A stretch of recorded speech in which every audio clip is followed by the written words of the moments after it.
এই মুহূৰ্তত অন্য এটি গুৰুত্বপূৰ্ণ খবৰ লৈ ষ্টুডিঅ'ৰ মজিয়াত মই পল দাস।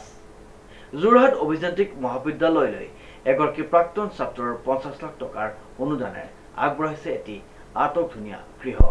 নিউজ নাওৰ ৰিপৰ্ট। যোৰহাট অভিযান্ত্ৰিক মহাবিদ্যালয়লৈ এগৰাকী প্ৰাক্তন ছাত্ৰৰ 50 লাখ টকাৰ অনুদানেৰে আগবঢ়াইছে এটি আটকধুনীয়া গৃহ। আমি সকলোৱে পঢ়ি যোৱা শিক্ষানুষ্ঠানৰ প্ৰতি সকলোৰে মৰম আৰু শ্ৰদ্ধা সকলোৰে থাকে, কিন্তু আমি শিক্ষা লোৱা শিক্ষা অনুষ্ঠানত পঢ়ি অহা বিদ্যালয় মহাবিদ্যালয়খনৰ প্ৰতি আমি কি কৰিব পাৰিছোঁ বা আমি কিমান দায়বদ্ধ আমাৰ শিক্ষা অনুষ্ঠানখনৰ প্ৰতি তাৰে এক সুন্দৰ নিদৰ্শন দাঙি ধৰিলে যোৰহাট অভিযান্ত্ৰিক মহাবিদ্যালয়ৰ এগৰাকী প্ৰাক্তন ছাত্ৰই। ছাত্ৰগৰাকীৰ নাম হৈছে অনুপম শৰ্মা। উল্লেখযোগ্য যে বিশিষ্ট ব্যৱসায়ী যোৰহাট অভিযান্ত্ৰিক মহাবিদ্যালয়ৰ প্ৰাক্তন ছাত্ৰ অনুপম শৰ্মাই এই মহাবিদ্যালয়খনিলৈ এক বিশাল আটকধুনীয়া এটি গৃহ অনুদান হিচাপে আগবঢ়াইছে। বিশিষ্ট ব্যৱসায়ী তথা অনুপম নিৰ্মাণ প্ৰাইভেট লিমিটেডৰ পৰিচালন সঞ্চালক। তেখেতৰ প্ৰয়াতপৃত্তি সমাজকৰ্মী অশ্বিনী কুমাৰ শৰ্মাৰ স্মৃতিত প্ৰায় 50 লাখ টকা ব্যয়ৰ সাপেক্ষে নিৰ্মাণ কৰা ভৱনটো শুভ উদ্বোধন কৰে অনুপম শৰ্মাৰ মাতৃ নীলিমা শৰ্মাই। এই গৃহটি মহাবিদ্যালয়খনলৈ অৰ্পণ কৰা হৈছে। গৃহটো নিৰ্মাণ কৰি দিয়াৰ বাবে প্ৰাক্তন ছাত্ৰ ছাত্ৰী সন্থাই অনুপম শৰ্মাৰ পৰিয়ালক ধন্যবাদ আৰু কৃতজ্ঞতা জ্ঞাপন কৰি দীৰ্ঘদিনীয়া এটা অভাৱ পূৰোৱা বুলি জানিবলৈ দিয়ে। উল্লেখযোগ্য যে গৃহটিৰ আধাৰশিলা স্থাপন কৰিছিল মুখ্যমন্ত্ৰী ডক্টৰ হিমন্ত বিশ্ব শৰ্মাই। হয়, আমাৰ আচলতে যোৰহাট অভিযান্ত্ৰিক মহাবিদ্যালয়ৰ প্ৰাক্তন বিদ্যাৰ্থী সন্থা 2007 চনতে স্থাপিত। আমি প্ৰতি বছৰে বাৰ্ষিক অধিৱেশন এখন আমি অনুষ্ঠিত কৰোঁ।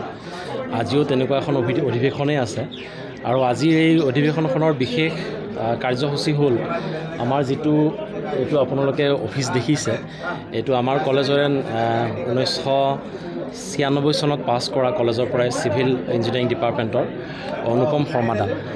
তেখেতে আমাক এই আচলতে এলুমিনি ভৱনটো তেখেতে উপহাৰ দিছে।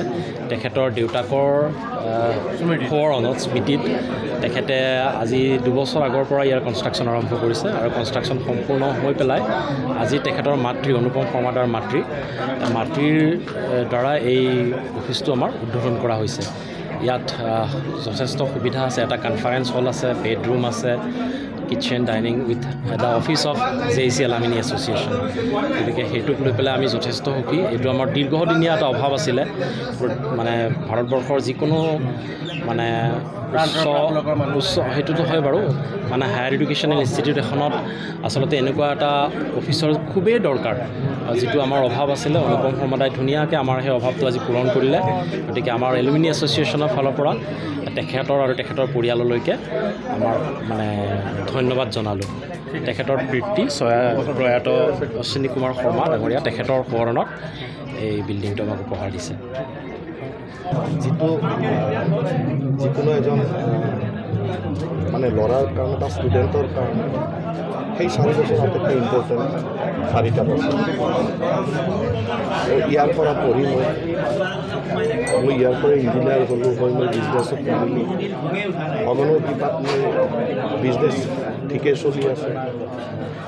এলুমিনি এছ'চিয়েশ্যনে বা আমাৰ আগৰ প্ৰিন্সিপাল ৰীতা বাইদেউ তেওঁলোকে ৰিকুৱেষ্ট কৰিলে যে মই কলেজখনৰ কাৰণে কিবা এটা কৰাটো তেওঁলোকে বিচাৰে। মই ভাবিলোঁ যে মই যিহেতু ভগৱানে মোক সেইখিনি সক্ষম কৰি দিছে, তো মই এলুমিনি এছ'চিয়েশ্যনৰ এই ভৱনটো মই নিৰ্মাণ কৰি দিলোঁ আৰু দেউতাৰ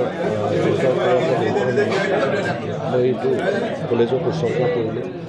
আৰু মই আশা কৰিছোঁ এই এলুমিনি এছ'চিয়েশ্যনে আমাৰ যিমানখিনি আহিব লগা যিমানখিনি তাৰমানে পাছ কৰিব লগা ষ্টুডেণ্ট আছে সকলোৰে কাৰণে ভালৰ কাৰণে যাতে কাম কৰি যাব পাৰে, সেইটো আমি আশা কৰোঁ।